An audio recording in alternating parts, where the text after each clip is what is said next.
મગફળીની ખરીદીને લઈને મોટો વિવાદ થયો છે। ભાજપના ધારાસભ્ય અરવિંદ લાડાણીનો ગુજકો માસોલ પર આરોપ।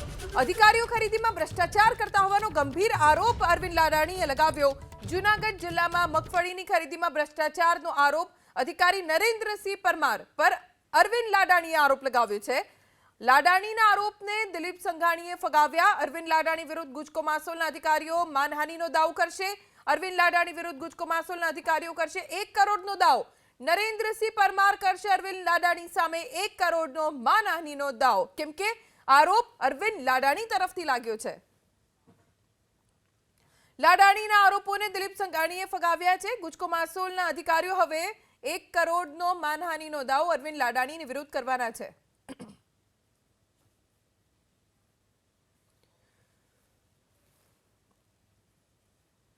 જે 2 નંબરની મંડળી જે છે જે સંસ્થા ખરીદ કરે છે આ ક્યાંક ને ક્યાંક ગુજકો માસોલના ડિરેક્ટરના સગાવાલાની મંડળી હોય। આ ગુજકો માસોલના તમામ ચેનલના અધિકારીઓ જિલ્લાથી માંડી અને અમદાવાદ સુધીના તમામ કિનાખોરી રાખી અને જૂનાગઢ જિલ્લાની અંદર ભયંકર ભ્રષ્ટાચાર કરે અને કિનાખોરી। આ ગુજકો માસોલના જે અધિકારીઓ છે એમાં સુથાર સાહેબથી માંડી અને નીચે સુધીના તમામ અહીંયા જેનો ગ્રેડર હોય એ પણ એનું ધાર્યું કરે। ક્યાંક ને ક્યાંક ખૂબ મોટા ભ્રષ્ટાચાર, નબળી માંડવીની ખરીદી માટે પણ પૈસાના વહીવટ કરવાની લાગણી અને માગણી પણ કરે છે। નરેન્દ્રસિંહ પરમારે મારી પાસે સવારે ફોન કરીને પરવાનગી માગી કે અમારા નામનો ઉલ્લેખ જ્યારે કર્યો છે આવા ભ્રષ્ટાચારમાં તો હું આક્ષેપ કરનાર સામે 1 કરોડનો દાવો કરવા માગું છું। એક કર્મચારી છું એટલે આપણી પાસેથી પરવાનગી માગું છું અને મેં 1 કરોડનો નરેન્દ્રસિંહે દાવો કરવાનો છે એની પરવાનગી પણ આપી દીધી છે।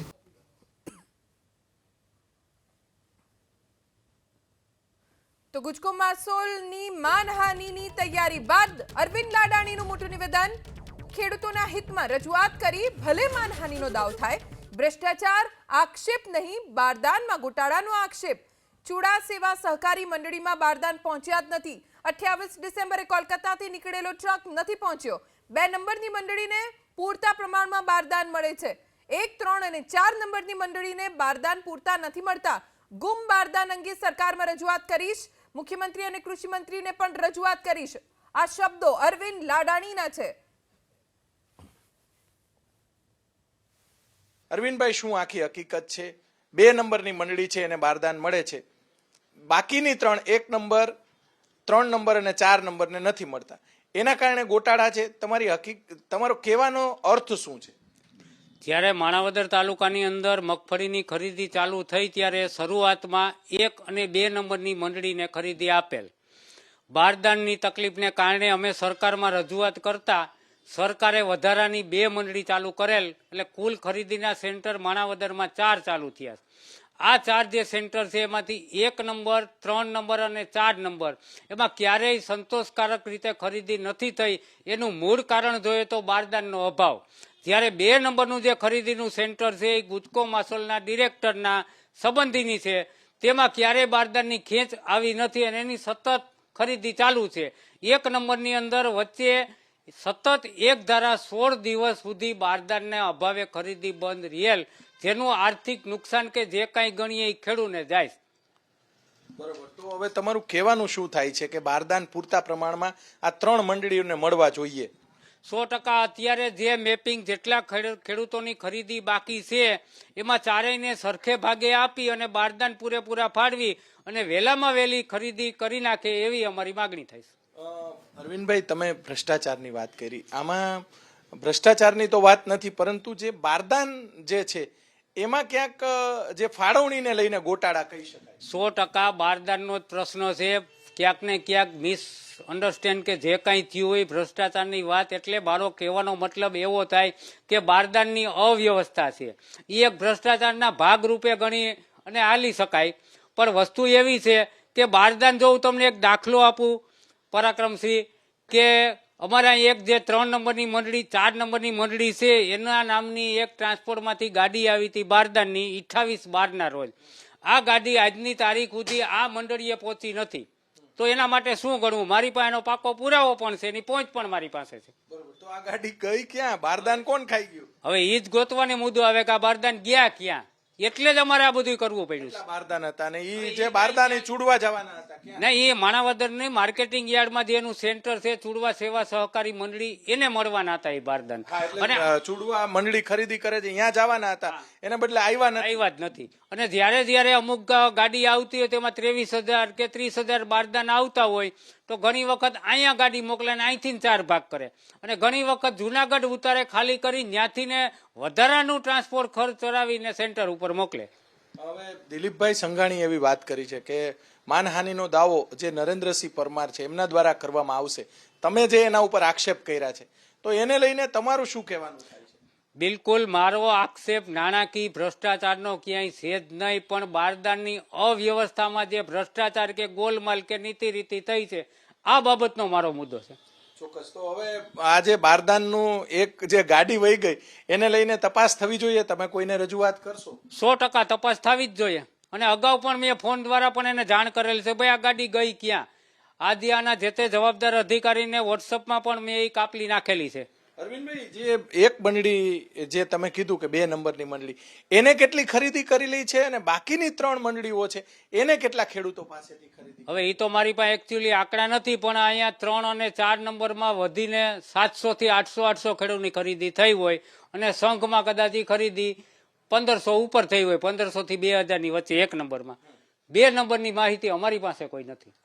તો આવતા દિવસોમાં કોઈને રજૂઆત કરવાના છો? કેમ કે આમાં તો ખેડૂતોને હજી મોટા પ્રમાણમાં બાકી. તમે હમણાં વાત કરી કે ભાઈ ખેડૂતોને રૂપિયાની જરૂર હોય, સ્વાભાવિક છે ખેડૂતોને જરૂર હોય. અમે 100% સરકારમાં હું રજૂઆત કરવાનો છું કે ભાઈ માણાવદર તાલુકાની સંપૂર્ણ પૂરેપૂરી ખરીદી સમય મર્યાદામાં પૂરી થાય અને ખેડૂતોને પૂરેપૂરો ન્યાય મળે. રાઘવજીભાઈને વાત કરશો? જી, રાઘવજીભાઈને પણ વાત કરેલ છે ને રાઘવજીભાઈને અને સીએમ સાહેબને બંનેને અમે રૂબરૂ પણ મળવાનો સૌ અને લેખિત પણ આપવાનો છું.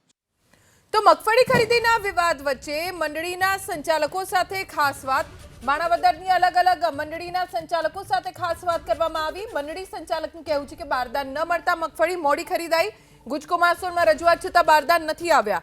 બારદાનના અભાવના કારણે ખેડૂતો પરેશાન થઈ રહ્યા છે. અમુક મંડળીઓને બારદાન મળ્યા અને અમુકને નથી મળ્યા તેવું મંડળી સંચાલકનું કહેવું છે અને એ જ વાત અરવિંદ લાડાણીએ પણ કરી. બારદાન માટે અનેક વખત અધિકારીઓને રજૂઆત કરવામાં આવી છે. માણાવદરના ધારાસભ્ય દ્વારા આક્ષેપો કરવામાં આવ્યા છે કે મંડળીઓને પૂરતા પ્રમાણમાં બારદાન મળતા નથી.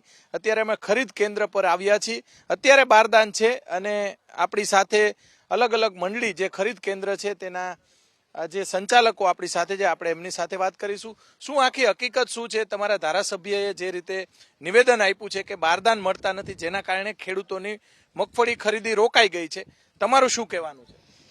બારદાન અમને એક તો ખેડૂત મેપિંગમાં બહુ મોડું થતું હતું. ખેડૂત મેપિંગ આવ્યા પછી બારદાન એક દિવસ આવે 5,000 કે 3,000, વળી પાછો 4 દિવસ ન આવે.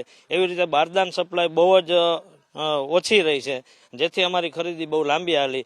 હાલ અમારા ખરીદ કેન્દ્રમાં ખેડૂત મેપિંગ ન હોવાથી અમારું અત્યારે ખરીદ કેન્દ્ર બંધ થયેલ છે. ચોક્કસ બારદાનનો અભાવ હતો વચ્ચે ખૂબ જ બારદાનનો અભાવ હતો. બરોબર. ધારાસભ્યએ એવું કીધું છે કે મંડળીઓને એક મંડળીને બારદાન મળતા હતા, અન્ય મંડળીઓને મળતા નહોતા. એવું ઘણી જગ્યાએ એવું બન્યું છે કે અમુકને મળે અમુકને ન મળે. અમને બારદાનની સપ્લાય બહુ જ ઓછી મળેલી છે. તમારું શું કહેવાનું થાય છે? તમારી કઈ મંડળી છે? અમારો શ્રી માણાવદર બાટવા તાલુકા સહકારી ખરીદ વેચાણ સંઘ છે. અમને મેપિંગ મળ્યું હતું 3166નું. અમારી ખરીદી 19/11 શરૂ થયેલ હતી, પણ બારદાનના અભાવે અમારે 2 મહિના થયા પણ ખરીદી પૂર્ણ નથી થઈ ગઈ અને ખેડૂત હેરાન બહુ થયા બારદાન વાકે. એક દી બારદાન આપે ને 15 દી બારદાન ન આપે. અમારો પ્રશ્ન ખેડૂતનો આ પ્રશ્ન બહુ રહ્યા અને અમને ખેડૂએ પણ અમારે અહીં પૂછવા આવે. અમને ખેડૂએ બહુ હેરાનગતિ કરી. અમારી માંડવી વાડીએ પડી તો તમારે શું થયું બારદાનનું, પણ અમને બારદાન ના આપે તો અમે શું કરી? બારદાન વિના ખેડૂતો હેરાન થયા. હા, હેરાન થયા. હા, મોડી ખરીદી થયા. બરોબર. તમારું ભાઈ કયું ગામ, ક્યાંથી આવો છો તમે? હું માણાવદરથી આવું. બરોબર. તમારે ક્યારે વારો આવ્યો અથવા તો અત્યારે આવી ગયો છે? અમારો વારો આવી ગયો છે અત્યારે. પણ માણાવદર બાટવા ખરેખરનું ખરીદમાં બહુ ઊંચું કામ હતું. કોઈ ખેડૂતને હેરાન નથી કર્યા. બારદાનની વાકે જ આ ખેડૂતોને આર્થિક મંદી બહુ ભોગવવી પડી. પેમેન્ટ મોડા થાય, ખરીદી મોડી થાય, આને હિસાબે આ તકલીફ છે. બાકી બધી મંડળીના કામ સારા જ છે, એમાં કોઈ મંડળીનું કાંઈ વાંધો નથી. કોઈ ખેડૂતને હેરાન નથી કર્યા. અમે બારદાનનું મેઇન પ્રશ્ન બારદાન છે. ચોક્કસ. તમે કઈ મંડળી તમારી? શ્રી ચુડવા સેવા સહકારી મંડળી. બરોબર. અને શું હકીકત છે બસ બારદાનનો જ ઇસ્યુ છે. અમારે 2 મંડળી, અમારે 3 ને 4 બે અત્યારે મેપિંગ પૂરા થઈ ગયા છે. અત્યારે તો અમારી ખરીદી પૂરી થઈ ગઈ, પણ અત્યારે બારદાન વચમાં પ્રશ્ન બહુ મોટો હતો. બરોબર. અત્યારે આવી ગયા છે? અત્યારે કાલે આવ્યા છે. ચોક્કસથી. હા, બોલો. પણ ટૂંકમાં વચમાં બારદાનને અભાવે મોડું થયું ખરીદીમાં. ટેકાના ભાવે મગફળીની ધીમી ગતિએ ચાલતી ખરીદ પ્રક્રિયાને લઈને કોંગ્રેસના પાલ આંબલિયાએ પણ સવાલ ઉઠાવ્યા.